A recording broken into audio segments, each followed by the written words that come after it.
जीत के अल्पाज YouTube channel में आप सभी विद्यार्थियों का बहुत बहुत स्वागत है। गणित की दैनिक ऑनलाइन क्लासेस, हर दिन नया टॉपिक। वर्तमान परिस्थितियों को देखते हुए ऑनलाइन क्लासेस सर्वश्रेष्ठ हैं। तो आज एक नया टॉपिक है केंद्रीय प्रवृत्ति के माप। छोटी कक्षाओं से ये टॉपिक शुरू हो जाता है, बोर्ड कक्षाएं हैं और आगे जो भी प्रतियोगी परीक्षाएं हैं सभी में इसका महत्वपूर्ण रोल अदा होता है। केंद्रीय प्रवृत्ति आखिर क्या होता है? अपन देखते हैं कि कोई सांख्यिकी श्रृंखला दे रखी, जो आंकड़े दे रखे, उनका अपन माप केंद्रीय प्रवृत्ति होती है, अपन इस प्रकार ज्ञात करेंगे, उसके बारे में अपन चर्चा करेंगे। आखिर केंद्रीय प्रवृत्ति होती क्या है? सबसे पहले इसका अपन अर्थ जानने की कोशिश करेंगे। तो सबसे पहले अपन जानते हैं कि केंद्रीय प्रवृत्ति, इनका आपको अर्थ समझना है कि आखिर केंद्रीय प्रवृत्ति होती क्या है। बिना अर्थ समझे अपन आगे नहीं बढ़ेंगे। केंद्रीय प्रवृत्ति, इसका जो अर्थ अभिप्राय, इसका जो अर्थ देने का अभिप्राय है, सांख्यिकीय श्रृंखला, सांख्यिकीय श्रृंखला के केंद्रीय मूल्य या प्रतिनिधि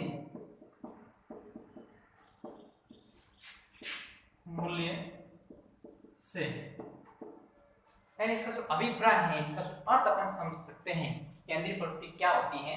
तो सांख्यिकीय श्रृंखला, अपन कोई श्रृंखला दे रखी है, अपन को आंकड़ा दे रखे होते हैं, उसके अंदर केंद्रीय मूल्य मतलब 20 और जो माध्य होते हैं या प्रतिनिधि जो उसका प्रतिनिधि करता है, वह केंद्रीय प्रवृत्ति पर इसको कह सकते हैं।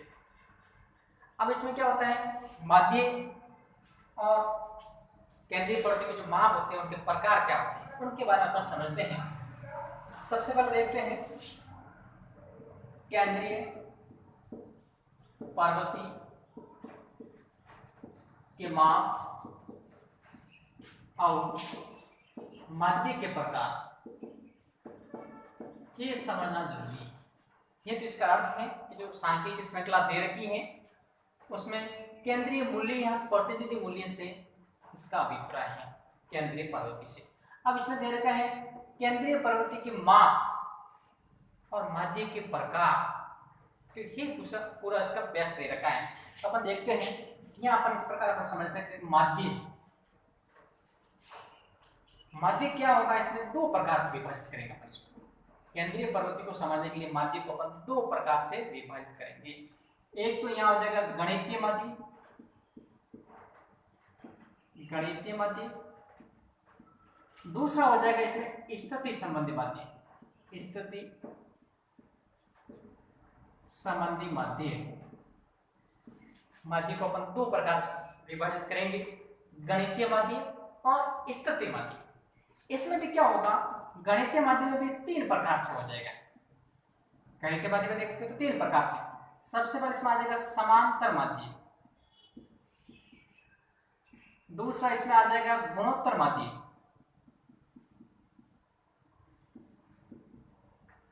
तीसरा इसमें आ जाएगा हरात्मक माध्य, हरात्मक माध्य आ जाएगा। स्थिति संबंधी में देखते इसमें भी तीन भाग हो जाएगा वापस। एक तो हो जाएगा माध्य का, एक हो जाएगा बहुलक, फिर आगे वाला हो जाएगा विभाजन मूल्य।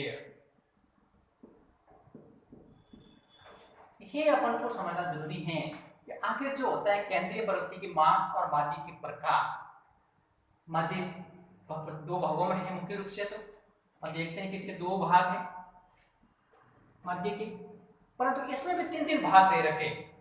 गणितीय माध्य में समांतर माध्य, गुणोत्तर माध्य, हरात्मक माध्य। स्थिति संबंधी माध्य में माध्य का है, बहुलक है, विभाजन मूल्य। अब अपने जो कोर्स में क्या आता है, जो छठी कक्षा से शुरू हो जाता है, बोर्ड क्लास से आगे जो काम आएगा, अपन जिसका उपयोग ज्यादातर होता है, एक समांतर माध्य पढ़ेंगे क्योंकि ये कोर्स में रहता है, और एक अपन माध्य का पढ़ेंगे, एक बहुलक पढ़ेंगे, ये तीनों पढ़ेंगे। बाकी वाले जो गुणोत्तर माध्य दे रखा है, हरात्मक माध्य दे रखा है, विभाजन मूल्य दे रखा है, ये दसवीं के बाद जैसे अपन आगे जाते हैं साइंस मैथ्स लेते हैं उसमें इसका उपयोग होता है। साइंस मैथ्स विज्ञान का जो गणित लेता है 10वीं के बाद उसके अंदर ये गुणोत्तरवादी हरात्मक वादी और विभाज्य मूल्य पढ़े जाते हैं, उसका अध्ययन किया जाता है। वर्तमान अपन 10वीं तक देखते हैं, 6वीं से 10वीं तक है तो समांतर माध्य है, माध्यिका है और बहुलक, ये 3 पढ़े जाते हैं। इसके प्रश्न पूछे जाते हैं अपने कोर्स में, यही है समांतर माध्य, माध्यिका और बहुलक, ये अपन पढ़ेंगे। नंबर फर्स्ट क्या पढ़ेंगे? समांतर माध्य, ये पढ़ना जरूरी है। दूसरा इसमें पढ़े अपन माध्यिका, ये अपन ने पढ़ना है। तीसरा अपन पढ़ेंगे बहुलक, एक एक स्टेप वाइज पढ़ेंगे, पढ़ना अपने अपने कोर्स में ये है। तो अपन सबसे पहले लेते हैं समांतर माध्य। आखिर ये समांतर माध्य होता क्या है, इनके बारे में अपन समझेंगे आज। पूरा पूरा एक प्रश्न हल करेंगे और आपको फिर समझ में आ जाएगा। समांतर माध्य, समांतर माध्य क्या होता है देखते हैं। समांतर माध्य जो अपन को सांख्यिकी की श्रृंखला दे रखी है उसके सभी आंकड़ों का औसत, सांख्यिकीय श्रृंखला के सभी पदों का या सभी आंकड़े जो भी दे रखे हैं सभी पदों का औसत होता है।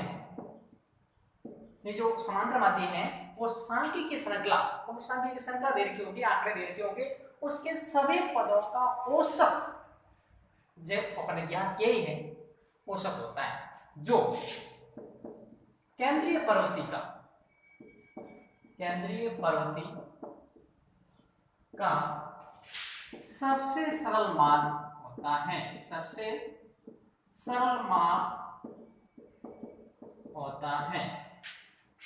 इसे माध्य भी अपन कहते हैं, माध्य भी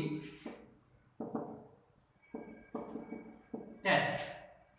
जानना अपन को जरूरी है कि जो सांख्यिकीय श्रृंखला दे रखी है अपन को दे रखी होगी उसमें सभी पद, किसी भी पद को पीछे नहीं रखना, सभी पदों का औसत, अपन औसत ज्ञात किया, आंकड़ों का योग बटा आंकड़ों की संख्या, तो औसत इस समांतर माध्य कहलाता है। और ये जो है केंद्रीय प्रवृत्ति जो अपन पढ़ी है उसका सबसे सरल मान होता है। समांतर माध्य केंद्रीय प्रवृत्ति का सबसे सरल मान होता है, इसे अपन माध्य भी कहते हैं, समांतर माध्य और माध्य भी कह सकते हैं। इसका जब फॉर्मूला अपन देखेंगे समांतर माध्य,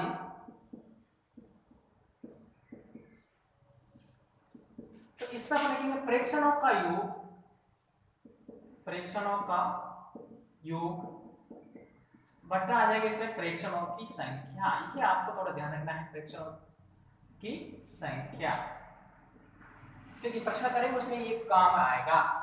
समांतर माध्य प्रेक्षणों का योग बटा प्रेक्षणों की संख्या, जो अपन को आंकड़े दे रहे उनका योग और कितनी संख्या दे रही, और इसको हम सूत्र के रूप में अगर देखने से आएगा तो समांतर माध्य को क्या करते हैं एक्स बार के रूप में दर्शाएंगे।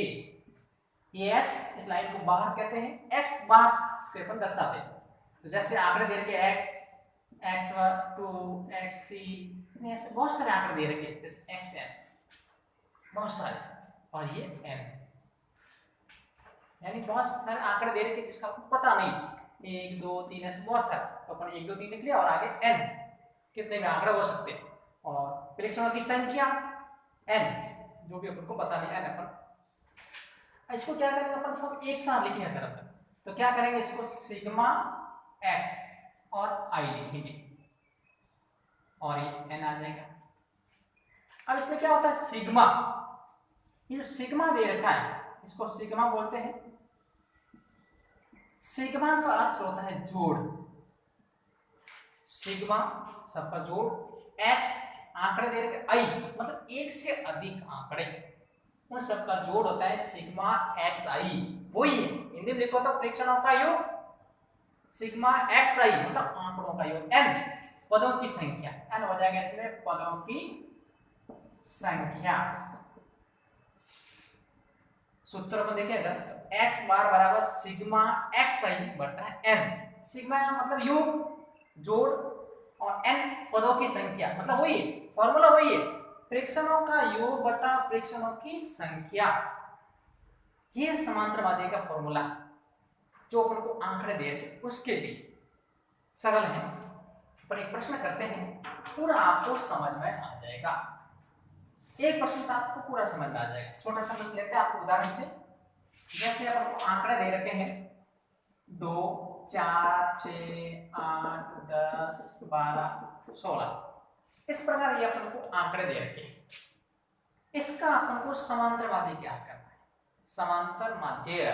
तो अपन क्या करेंगे, एक्स बार बराबर फॉर्मूला लगाते सीधा, एक्स बार बराबर सिग्मा एक्स आई बटा एन, सिग्मा एक्स आई बटा एन।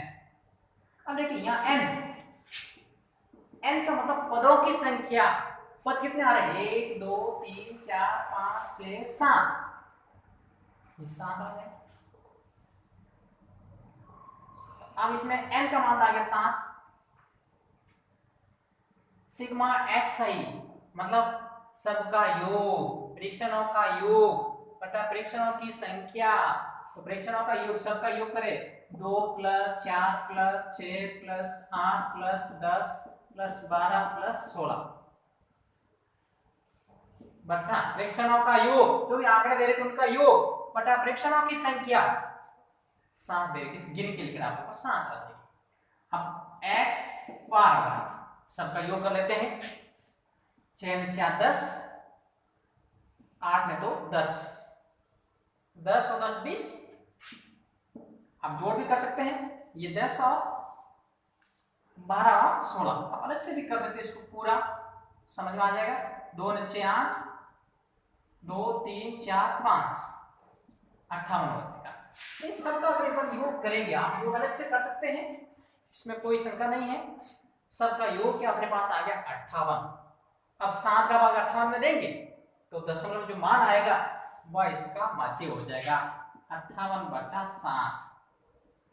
अब भाग दे सकते बने, भाग देने पर जो आएगा दशमलव में वो उसका माध्य हो जाएगा। देखिए अपन इसमें 58 में भाग देते हैं 7 का, 7 8 56 हो जाएगी। पीछे रह जाएंगे 2 दशमलव लगाया, 7 2 6 होगा, 6 दशमलव लगा हुआ 0, 7 8 56 मतलब 8.828। ये समांतर माध्य हो जाएगा।